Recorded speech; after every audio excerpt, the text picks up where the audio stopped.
Hi hello ಎಲ್ರಿಗೂ ಸ್ವಾಗತ ಸುಸ್ವಾಗತ. ನಿಮ್ಮ ಜೊತೆ ನನ್ನ ಕತೆ ಧಾರಾವಾಹಿಯ ಮುಂದಿನ ಸಂಚಿಕೆ ಏನಾಗಿದೆ ನೋಡೋಣ ಬನ್ನಿ. ಎಲ್ಲರ ಆಶೀರ್ವಾದ ಬಹಳಷ್ಟು ಮುಖ್ಯ. ಪ್ಲೀಸ್ ಸಬ್ಸ್ಕ್ರೈಬ್ ಮಾಡಿ, ಶೇರ್ ಮಾಡಿ, ಬೆಲ್ ಐಕನ್ ಬಟನ್ ಹಾಲ್ ಬಟನ್ ಪ್ರೆಸ್ ಮಾಡೋದನ್ನ ಮರಿಬೇಡಿ. ಈ ಕಡೆ ಅಜಿತ್ ಭೂಮಿ ಸತ್ಯನ ಎಲ್ಲ ನಿಂತ್ಕೊಂಡು ಮಾತನಾಡ್ತಾ ಇರ್ತಾರೆ. ಅಷ್ಟರಲ್ಲಿ ಸಂಗೀತ ಅವಳು ಜಾತಕ ಕೇಳಿರ್ತಾರೆ. ಜಾತಕ ಬೇಕಲ್ಲ, ಹೇಗಾದ್ರೂ ಮಾಡಿ ಜಾತಕ ಇಸ್ಕೊಡು ಸತ್ಯ, ನೀವೇ ಕೇಳ್ಬೋದಲ್ಲಮ್ಮ, ನಾನು ಹೇಗೋ ಕೇಳಕ್ಕಾಗುತ್ತೆ, ಈಗ ತಾನೇ ಪೂಜೆಗೆ ಕೂರ್ಲೇಬೇಕು ಅಂತ ಹೇಳಿ ಆಣೆ ಪ್ರಮಾಣ ಮಾಡಿಸ್ಕೊಂಡಿದೀನಿ ಇಬ್ರ ಜೊತೆನೆ. ಪೂಜೆಗೆ ಕೂರಿ ಅಂದ್ಬಿಟ್ಟು ಇದೇನು ಮತ್ತೆ ಜಾತಕ ಕೇಳ್ತಾರೆ ಅಂತ ಅನ್ಸಲ್ವೇನೋ. ಏನಕ್ಕಮ್ಮ ಜಾತಕ ಸತ್ಯ ಕೇಳೋದಕ್ಕೆ? ಸಂಗೀತ ಹೇಳ್ತಾರೆ, ಏನಿಲ್ಲ ಕಣೋ, ಪದೇ ಪದೇ ಅವಳಿಗೆ ವಿಘ್ನಗಳೇ ಬರ್ತಾ ಇದಾವಲ್ಲ, ತೊಂದ್ರೆ ಒಂದ್ರ ಮೇಲೆ ಒಂದು ಪಾಪ ಬರ್ತಾನೆ ಇದೆ. ಏನಾದ್ರೂ ದೋಷ ಇದ್ರೆ ನಮ್ಮ ಸ್ವಾಮಿಯವ್ರನ್ನ ನಮ್ಮ ಗುರುಗಳನ್ನ ಕೇಳ್ಬಿಟ್ಟು ಆ ಪರಿಹಾರನೂ ಕೂಡ ಪೂಜೆ ಜೊತೆಗೆ ಮಾಡಿಸ್ಬೇಡ ಅಂತ ಅಷ್ಟೇ. ಆಯ್ತು ಬಿಡಿ ಅಮ್ಮ ಸಂಗೀತಮ್ಮ, ಈಸ್ಕೊಡ್ತೀನಿ. ಇಲ್ಲ ಅದನ್ನೇ ಪ್ರಸ್ತಾಪ ಮಾತಾಡ್ತಾ ನಿಂತಿರ್ಬೇಕಾದ್ರೆ ಅಷ್ಟರಲ್ಲಿ ಜಾತಕ ಭೂಮಿ ಜಾತಕ ಕೊಡಮ್ಮ ಸ್ವಲ್ಪ, ಎಷ್ಟೇ ಆಗ್ಲಿ ನೀನೇನ್ ತಿಳ್ಕೊಂಡಿದ್ಯೋ ಗೊತ್ತಿಲ್ಲ, ಆದ್ರೆ ನೀನು ತಂಗಿ ತರ ಅಲ್ಲ, ನನ್ನ ಸಾಹಿತ್ಯನೇ ನೀನು. ನಿನ್ನ ಕಷ್ಟ, ನಿನ್ನ ನೋವು ಯಾವ್ದು ಎದುರಾದ್ರೂ ಕೂಡ ಸಹಿಸೋ ಶಕ್ತಿ ನನ್ಗಿಲ್ಲ. ಹಾಗಾಗಿ ಅದನ್ನ ನಿವಾರಿಸಕ್ಕೆ ಪ್ರಥಮವಾಗಿ ನಾನು ನಿಂತಿರ್ತೀನಿ ಅಂದಾಗ ಇಲ್ಲಿ ಅಜಿತನ್ಗೂ ಕೂಡ ಆಶ್ಚರ್ಯ ಆಗತ್ತೆ. ಜಾತಕ ಕೇಳಿದಾಗ ಅಷ್ಟರಲ್ಲಿ ಕೇಳಿಸ್ಕೊಂಡವಳು ದೇವಿಯನ್ನು ಒಳಕ್ ಬಂದ್ಬಿಡ್ತಾಳೆ. ಯಾಕೆಂದ್ರೆ ಇಲ್ಲಿ ಆಗ್ಲೇ ಅಂಜು ಅಜಿತ್ ಇಲ್ದೇನೆ ಸಂಗೀತ ಮತ್ತೆ ಸತ್ಯನ ಪಲ್ಲವಿ ಮೂವರು ಕೂಡ ಚರ್ಚೆ ಮಾಡಿರ್ತಾರೆ. ಅವತ್ತು ಪೂಜೆಗೆ ಹೇಗಾದ್ರೂ ಮಾಡಿ ಈಗ ನನ್ನ ಕೂತ್ಕೋ ರಮಣ್ ಜೊತೆ ಅಂತ ಹೇಳ್ತಾ ಇದಾರಲ್ವಾ, ಭೂಮಿ ಅಜಿತ್ ಬೇಡ ಅಂತೇಳಿ ಹೇಗಾದ್ರೂ ಮಾಡಿ ತಪ್ಪಿಸ್ಲೇಬೇಕು. ಅವತ್ತು ನಾನು ಎಲ್ಲಿವರೆಗೂ ಸುಮ್ಮನೆ ಇರ್ತೀನಿ, ಪೂಜೆ ದಿನ ಮಾತ್ರ ಹುಷಾರಿಲ್ದೊಳಗ್ ಕೌಚ್ಕೊಂಡ್ ಮಲ್ಕೊಬಿಡ್ತೀನಿ. ನಮ್ಮಲ್ಲಿರೋ 2 ಜೋಡಿನಲ್ಲಿ ಉಳಿದವ್ರು ಯಾರು? ಅಜಿತ ಭೂಮಿ ಇಬ್ರೆ. ಅವ್ರು ಕೂತ್ಕೊಳ್ಳೇಬೇಕಾಗುತ್ತೆ ಪೂಜೆಗೆ ಅಂತ ಹೇಳಿ ಮಾತಾಡ್ತಾ ಇರೋದನ್ನ, ಈಗ ನಮ್ಮ ಮೂವರಲ್ಲೇ ಇರ್ಲಿ ಅಂತ ಮಾತಾಡ್ತಾ ಇರ್ತಾಳೆ. ಅದನ್ನ ಕದ್ದು ಇವಳು ಅಂಜು ಕೇಳಿಸ್ಕೊಬಿಡ್ತಾಳೆ. ಕೇಳಿಸ್ಕೊಂಡು ನಮ್ಮ ಅತ್ತೆ ಹೇಗಾದ್ರೂ ಮಾಡಿ ನನಗೆ ಅಜಿತಿನಲ್ಲಿ ಸೀತಾರಾಮ ಕಲ್ಯಾಣ ಮಾಡ್ಕೊಬಿಟ್ರೆ ನನಗೆ ಸಿಗೋದೇ ಇಲ್ಲ ಅಂತ ನಾನು ಒದ್ದಾಡ್ತಾ ಇದ್ರೆ, ನಮ್ಮ ಅತ್ತೆ ಭೂಮಿಗೆ ಏನಾದ್ರೂ ಮಾಡಿ ಪೂಜೆ ಮಾಡಿಸ್ಲೇಬೇಕು ಅಂತ ಪಣ ತೊಟ್ಟಾಗಿದೆಯಲ್ಲ, ಇದನ್ನ ತಪ್ಪಿಸ್ಲೇಬೇಕು ಅಂತ ಹೇಳಿ ಅವ್ರ ಅಮ್ಮನ ಜೊತೆ ಹೇಳಿರ್ತಾಳೆ. ಅವ್ಳು ಮೊದ್ಲೇ ಖತರ್ನಾಕು. ಆ ಖತರ್ನಾಕ್ ಐಡಿಯಾ ಮಾಡೋ ದೇವಿಯಾನಿ ಕೇಳಿಸ್ಕೊಬಿಡ್ತಾಳೆ ಇಲ್ಲಿ ಮಾತಾಡೋದನ್ನ. ಮತ್ತೆ ಅಲ್ಲಿ ಹೋಗಿ ತಕ್ಷಣ ಭೂಮಿ ಜಾತಕ ಮೊನ್ನೆ ಕೊಟ್ಟಿಯಲ್ಲಮ್ಮ ನೀನ್ ನನ್ ಜೊತೆ. ಯಾಕೆಂದ್ರೆ ಭೂಮಿ ಪಾಪ ಅವಳ ಮಾತನ್ನ ಸಂಪೂರ್ಣ ನಂಬಿಟ್ಟಿರ್ತಾಳೆ. ಈ ನರಿ ಮೇಕೆ ಮೂತಿಗೆ ಒರೆಸ್ದಾಗೆ ಏನ್ ಒರೆಸಿದ್ರು ಕೂಡ ಅದನ್ನ ಹೇಳಿದ್ರು ಕೂಡ ಅದನ್ನ ಸ್ವೀಕರಿಸ್ಕೊಂಡ್ ಬರ್ತಾನೆ ಇದ್ದಾಳೆ ಭೂಮಿ. ಒಳ್ಳೆ ರೀತಿನಲ್ಲಿ ನರಿನ ನಂಬ್ದಂಗಾಗಿದೆ ಅವಳ ಕತೆ. ಇಲ್ಲಿ ಮೂವರು ಮಾತಾಡೋ ಜಾಗಕ್ಕೆ ಸಡನ್ ಅಂತ ಬಂದ್ಬಿಡ್ತಾಳೆ. ಬಂದ್ಬಿಟ್ಟು ಭೂಮಿ ಮೊನ್ನೆ ತಾನೇ ನನ್ ಜೊತೆ ಜಾತಕ ಕೊಟ್ಟಿಯಲ್ಲಮ್ಮ ಅಂತ ಹೇಳಿ ದೇವಿಯನ್ನು ಬರೀ ಸುಳ್ಳೆ ಅಂತಾಳೆ. ಇಲ್ಲಿ ಭೂಮಿ ಸಂಪೂರ್ಣ ಅವಳನ್ನ ನಂಬಿಟ್ಟಿರ್ತಾಳಲ್ಲ. ಸುಳ್ಳು ಯಾವುದು, ಸತ್ಯ ಯಾವುದು, ಧರ್ಮ ಯಾವುದು, ಅಧರ್ಮ ಯಾವುದು ಅವಳಿಗೆ ಗೊತ್ತೇ ಇಲ್ಲ, ಅರಿವೇ ಇಲ್ಲ, ನಂಬಿಟ್ಟಿದ್ದಾಳೆ ಚೆನ್ನಾಗಿ. ಹೌದಲ್ವಾ, ಹೌದು ಕೊಟ್ಟೆ, ಓ ಹೌದಾ, ಸರಿ ಹಾಗಾದ್ರೆ ಈಸ್ಕೊಂಡ್ರೆ ಆಯ್ತು ಅಂತೇಳಿ ಎಲ್ಲ ನಂಬಿಡ್ತಾರೆ. ತಕ್ಷಣ ದೇವಿಯಾನಿ ತನ್ನ ರೂಮ್ಗೆ ಹೋಗ್ಬಿಟ್ಟು ಭೂಮಿ ಬರೋ ಅಷ್ಟರಲ್ಲಿ ಆ ಗುರುಗಳನ್ನ ಮಾತನಾಡಕ್ ಪ್ರಾರಂಭಿಸ್ತಾಳೆ. ಮಾತನಾಡ್ತಾ ಜಾತಕದ ವಿಚಾರಣೆ ಮಾತಾಡ್ತಾ ಅದನ್ನ ಬದಲಾಯಿಸಿ ಯಾವುದೇ ಕಾರಣಕ್ಕೂ ಅಜಿತನ ಜೊತೆ ಹೊಂದಾಣಿಕೆನೆ ಆಗಬಾರ್ದು ಅಂತ ಹೇಳಿ ಮಾತಾಡ್ತಾಳೆ. ಆ ಮಾತಾಡೋದನ್ನೆಲ್ಲ ಕೇಳಿಸ್ಕೊಂಡ್ರು ಕೂಡ ಭೂಮಿನ ಎಷ್ಟರ ಮಟ್ಟಿಗೆ ಮರಳು ಮಾಡ್ತಾಳೆ ದೇವಿಯಾನಿ ಅಂತ ಅಂದ್ರೆ, ಅವಳು ಬಂದು ಕೇಳ್ತಾಳೆ. ತಕ್ಷಣ ಹಿಂದಕ್ಕೆ ತಿರುಗಿದ ತಕ್ಷಣ ನೀನ್ ಯಾವಾಗ ಬಂದಮ್ಮ ಅಂತೇಳಿ ದೇವಿಯಾನಿ ಕೇಳಿದಾಗ ಭೂಮಿ ಹೇಳ್ತಾಳೆ, ಜಾತಕ ಬದಲಾಯಿಸೋ ವಿಚಾರ ಕೇಳ್ತಿದ್ರಲ್ಲ ಅವಾಗ ಬಂದೆ ಅಂತಾಳೆ. ನೋಡಿ ಅಲ್ಲಿ ಚೆನ್ನಾಗಿ ಕೇಳಿಸ್ಕೊಂಡಿರ್ತಾಳೆ, ಆದ್ರೂ ಅಷ್ಟು ಕೂಡು ತಂದಲ್ಲ ಅವಳನ್ನ ನಂಬ್ತಾಳೆ ಪಾಪ.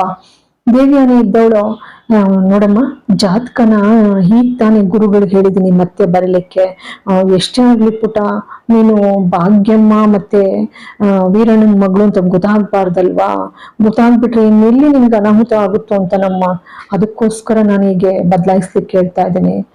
ಕುರಿ ಇದನ್ನ ನಂಬಿಡ್ತದೆ ಅಂದ್ರೆ ಭೂಮಿ, ಹೌದಮ್ಮ, ಅಯ್ಯೋ ನಂಗೆ ಗೊತ್ತೇ ಆಗ್ಲಿಲ್ಲಮ್ಮ, ನೀನ್ ನಿಜಕ್ಕೂ ನನಗೆ ಯಾವ ಜನ್ಮದಲ್ಲಿ ನನ್ನ ಅಮ್ಮ ಆಗಿದ್ರು ಅಮ್ಮ ಅಂತ ಹೇಳಿ ಹಪ್ಕೊಳ್ತಿದ್ದಾಗೇನೆ ಆ ತತ್ಕ್ಷಣದಲ್ಲೇ ಅಂಜನ ಬಂದ್ಬಿಡ್ತಾಳೆ.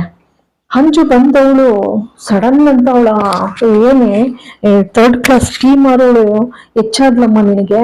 ಈಗ ನೋಡಿದ್ರೆ ಅಜಿತ್ ನನ್ ಪ್ರಾಣಕ್ಕೆ ಬದುಕವಾಗಿರುವಂತ ಅಜಿತನ್ನ ಕಿತ್ಕೊಂಡೆ, ನನ್ನ ಬದುಕನ್ನೇ ಸರ್ವನಾಶ ಮಾಡಿದೆ. ಈಗ ನಮ್ಮ ಮಾಮ್ ಅಂತ ಕನಕ್ ಬಂದಿದ್ದೇನೆ. ಟೀಮ್ ಅವಳು 3rd ಕ್ಲಾಸ್, ಎಷ್ಟೇ ನಿನಗೆ ಧೈರ್ಯ ಅಂತ ಹೇಳಿ ನಿನ್ ಉಳ್ಸಲ್ಲ ಕಣೆ ಇವತ್ ಮಾತ್ರ ಅಂತ ಕುತ್ಕೊಂಡು ಬಿಗ್ಗಿಯಾಗಿ ಹಿಡ್ಕೊಬಿಡ್ತಾಳೆ. ಹಿಡ್ಕೊಂಡು ಅವಳನ್ನ ಸಾಯಿಸಕ್ ಹೋಗ್ತಾಳೆ. ಆ ಸಾಯಿಸ್ತಾ ಇದ್ರೆ ಉಸಿರುಗಡ್ತಾ ಇರ್ತಾಳೆ ಭೂಮಿ, ತಡೆಯಕ್ಕೆ ಆಗುದಿಲ್ಲ. ಸಂಗೀತ ಮಾತ್ರ ಮುಂದೆ ಬಂದು ಒಂದು ಕೆನ್ನೆ ಕೊಟ್ಟು ಬಿಡಿಸೋಣ ಅನ್ನೋದಲ್ಲ, ಸುಮ್ನೆ ಬಿಡು ಬಿಡು ಬಿಡು ಅಂತ ಸುಮ್ನೆ ಅಂತಿರ್ತಾಳೆ.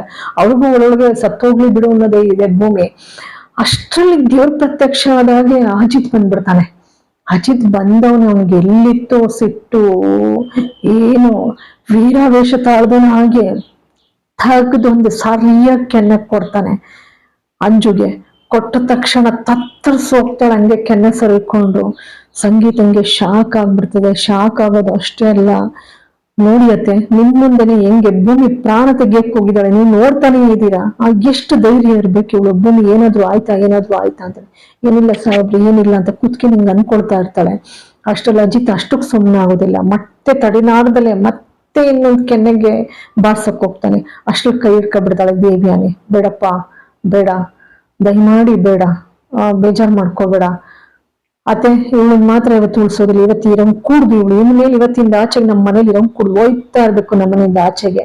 ಭೂಮಿ ಮೇಲೆ ಕೈ ಮಾಡಿದ್ಲು ಅಂದ್ಮೇಲೆ ಅವಳಿರಕ್ ಯೋಗ್ಯತೆ ಇಲ್ಲ ಅಂತೇಳಿ ಅವಳನ್ನ ಆಚೆಗೆ ಕಳ್ಸಕ್ ಹೋಗ್ತಾನೆ. ಅಷ್ಟರಲ್ಲಿ ಇವಳಿಗೆ ತಡೆಯಕ್ ಆಗೋದಿಲ್ಲ. ಮಗಳಲ್ವಾ, ಮಮಕಾರ ಪಾಪ, ಎಲ್ರಿಗೋಸ್ಕರ ಎಲ್ರನ್ನೂ ಕೂಡ ಸರ್ವನಾಶ ಮಾಡಕ್ ಹೊರಟಿರೋಳು ಇವಳು. ಮಗಳು ಅವಳು ಬದುಕ್ಲಿಕ್ಕೋಸ್ಕರ. ಹಾಗಾಗಿ ಬಂದಿದ್ದುವೆ ಏನು ದೊಡ್ಡದಾಗಿ ಬಹಳ ಬೇಸರ ಆಯ್ತು, ನಂಗೆ ಕೈ ಎತ್ತು ಮುಗಿತಾಳೆ. ಕ್ಷಮೆ ಕೇಳ್ತೀನಪ್ಪ, ನಾನೇ ಕ್ಷಮೆ ಕೇಳ್ತೀನಿ, ತಪ್ಪಾಯ್ತು ಅಂತ ಅಂತಾಳೆ. ಅಜಿತ್ನಿಗೆ ಆ ಕ್ಷಣ ಬೇಸರ ಆಗೋಗ್ತದೆ. ತಕ್ಷಣ ಭೂಮಿನ ಕರ್ಕೊಂಡು ರೂಮಿಗೆ ಬಂದ್ಬಿಡ್ತಾನೆ.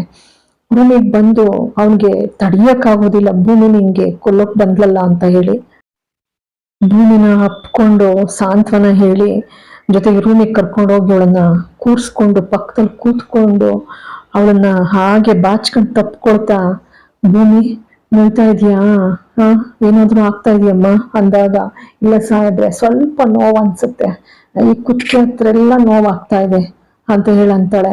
ಹಂಗಂದಾಗ ಅಜಿತ್ತು ಅವಳನ್ನ ಅಪ್ಕೊಂಡಾಗೆ ಕುತ್ತಿಗೆ ಹತ್ರ ಬಾಯಿನಲ್ಲಿ ಹಾಗೇನೆ ಉರುಪ್ತಾನೆ ತಣ್ಣಗಾಗ್ಲಿ ಅಂತ ಹೇಳಿ. ಆ ಕುತ್ತಿಗೆ ಎಲ್ಲ ಅವಳಿಗೊಂಥರ ಕಚ್ಗುಳಿ ಇಟ್ಟಂಗ ಆಗ್ತದೆ. ಆ ನೋವಿನಲ್ಲೂ ಕೂಡ ಅವಳಿಗೆ ಒಂದ್ ರೀತಿ ನಗು, ಅಂದ್ರೆ ನಗು ಅಂತ ಅಂದ್ರೆ ಕಚ್ಗುಳಿ ಇಡೋ ತರ ಆಗಿರೋ ನಗು ಬೇರೆ, ಜೊತೆಗೆ ಇಷ್ಟು ಪ್ರೀತಿಯಿಂದ ನನ್ನನ್ನ ನೋಡ್ಕೊಳ್ತಾರಲ್ಲ, ನನ್ನ ಕಷ್ಟ ನನ್ನ ನೋವು ಎಲ್ಲದಕ್ಕೂ ಕೂಡ ಸ್ಪಂದಿಸ್ತಾರೆ. ಜೊತೆಗೆ ಅವಮಾನ ಆದ್ರೆ ಸಹಿಸೋಲ್ಲ, ನನಗೆ ನೋವಾದ್ರೆ ಸಹಿಸೋಲ್ಲ, ಯಾರು ಏನು ಅನ್ನೋ ಆಗಿಲ್ಲ, ಎಂತಹ ಗಂಡನಾಗಿದ್ದಾರೆ ಅಂತೇಳಿ ಬಹಳ ಸಂತೋಷ ಪಡ್ತಾಳೆ. ಇಲ್ಲಿಗೆ ಒಂದು ಸಂಚಿಕೆ ಮುಕ್ತಾಯವಾಗ್ತದೆ. ಎಲ್ಲರ ಆಶೀರ್ವಾದ ಬಹಳಷ್ಟು ಮುಖ್ಯ.